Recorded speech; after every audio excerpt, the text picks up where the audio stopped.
I've been keeping tabs on this title for a long time now, ever since I saw the description of classic survival horror experience in the game's announcement trailer. It had only taken about 5 seconds until my fingers had involuntarily wishlisted the game on Steam. Anime, horror, and sci-fi? That's the holy trifecta right there. Can it get better than that? I honestly don't know. But does this game do those 3 categories justice? And what's with all the German lingo? Are they just trying to sound cool or something? Well, let's find out in today's episode of Should You Play Signalis? If there's one thing this game does exceptionally well, it'd have to be a strong sense of intrigue.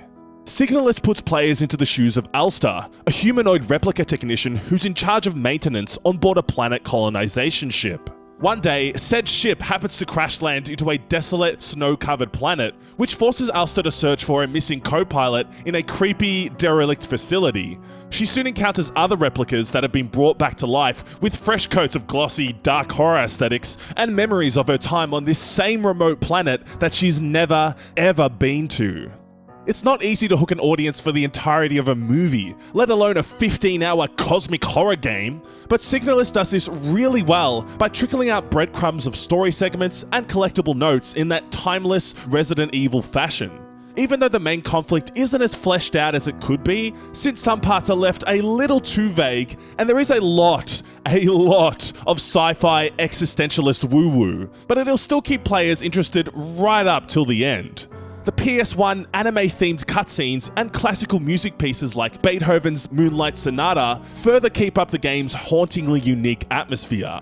Funnily enough, certain world-building elements that probably didn't need as much exposition seem to hog the spotlight more than the main narrative itself, since I tend to view these components as a cherry on top, not the actual cake. Albeit, if you are a big lore nut, then you will have a field day with this one. In case you are wondering why there are several German phrases announced or splashed across the screen, it's because the developers Rose Engine are based in Hamburg. They're not just shamelessly spamming umlauts everywhere like the famous rock band Motley Crue to look European. No. Now, I'm sure it won't have the same effect on native German speakers as those from other parts of the world, but there's something inherently enigmatic and disturbing about a robotic voice repeating and other German phrases in an abandoned building. Am I the only one? I don't know. Although there were times when I felt compelled to recheck my capture footage and Google Translate these words into English just for funsies. The good thing is, you won't have to screenshot most of the game's hints for puzzle solutions, as each document or collectible is readily accessible from the pause menu. This makes the act of solving these brain teasers much easier, since you don't have to run around like a headless chook saying, "Where the heck did I leave that stupid note?" for the 4,000th time. Such a relief. The puzzles themselves follow that tried and true survival horror format, and they're constructed so perfectly in terms of challenge that you always feel the need to pat yourself on the back when they're completed. There were times where I thought, have the developers forgotten to include a crucial piece of information here? But no, it was just me being a massive stooge and not noticing the one mighty subtle detail that would unravel the whole mystery.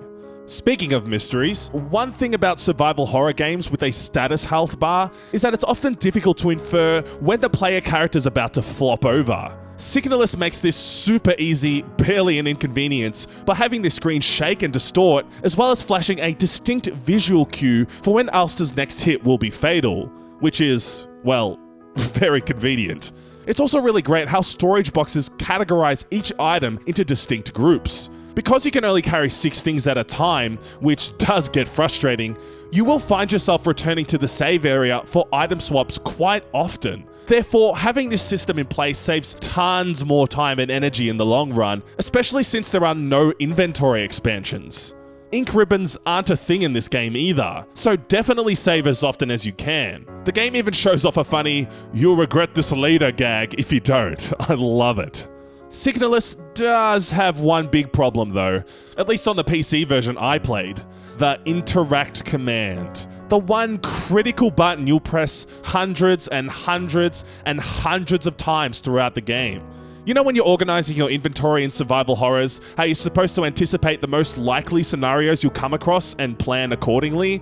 Well, in Signalis, I was 10 times more scared about fumbling into a finicky door or item situation than I was about the actual replica monstrosities themselves. Especially since most interactions are done in real time, hard mode just makes it even worse. I mean, if the intention was to turn me into a bumbling, nervous wreck, then they definitely achieved their goal. Although, I severely doubt that's what they were going for. Okay, jump down, jump, jump, jump. Yep, still haven't jumped. There we go. In terms of the survival gameplay itself, it's pretty straightforward. Save resources, fight when necessary, and don't take too much damage. You know the drill. There is a big emphasis on sneaking around enemies and avoiding confrontation whenever possible, which is quite satisfying. But at the same time, I also found it a bit too easy to simply run past replicas or push them out of the way to make an escape.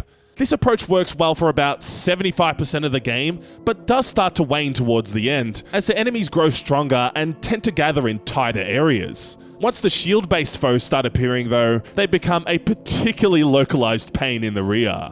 Not that these enemies are badly designed or anything, it's just that if you don't have an appropriate tool equipped like the stun rod or armor-piercing bullets to deal with them, then they can become a major hindrance, as slipping past them isn't always an option.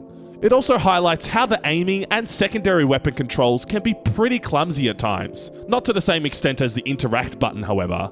Although there were a few times where I'd intentionally try and aim at a specific replica, only for the target reticle to fall asleep and not function properly, which would of course lead to more needless damage. It is fun how Ulster needs to stamp on enemies to incapacitate them, with limited incendiaries needed to polish them off, but again, this stamp action uses the interact button, so just be prepared to constantly button mash every time you need to interact with something on the move. Apart from the occasional boss who'll be absolutely curb stomped on the first attempt, Signalis periodically switches up the gameplay to keep things fresh. Sometimes Ulster will have to explore her surroundings in a first-person perspective, or dial in frequencies on her radio to find hidden items and deal with twitchy, glitched-out replicas.